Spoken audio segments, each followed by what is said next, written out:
আসসালামু আলাইকুম। এই তো আমার বাড়িতে রাতের মেহমান চলে আসিছে, আমার বোন আর আমার বেটি।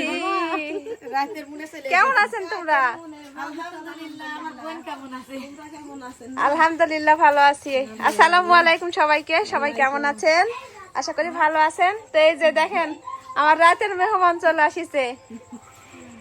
আমার বিটির কতদিনের স্বপ্ন যে তার এই নানি আসে আমার বাড়িতে থাকবে।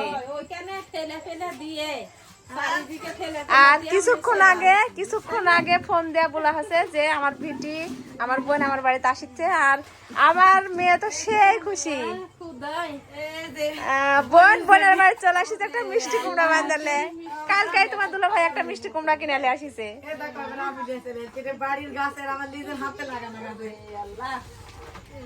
তো আজকে আমরা সেই খুশি। আমার বাড়ি আমার বোন তো আসা যাহেক থাকে, আমার বিটি কোনোদিন থাকেনি। হ্যাঁ হ্যাঁ, যখন থেকে শুনিছে তাহা। এই যে আমার ফুফু চলে আসিছে। আর প্রতিদিন যে ফুফুর হাতের রান্না খায়, আজকে আমি রান্না করে আমার ফুফুর হাতের রান্না খাবো। তো হ্যাঁ, এই বোনটা খুলে তোমরা একবার ফ্রেশ হয়ে নাও। আচ্ছা আচ্ছা, চলো মায়ের হাতের রান্না খাবো। আর আমার বোনলে আসিছে মিষ্টি কুমড়া। আচ্ছা, নিজের হাতের লাগানো। হ্যাঁ ঠিক আছে, তো এগুলা খুলো, যাও মিষ্টি কুমড়া সব খুলে ফেলো। সারা পাশ দিয়ে বলবে। হ্যাঁ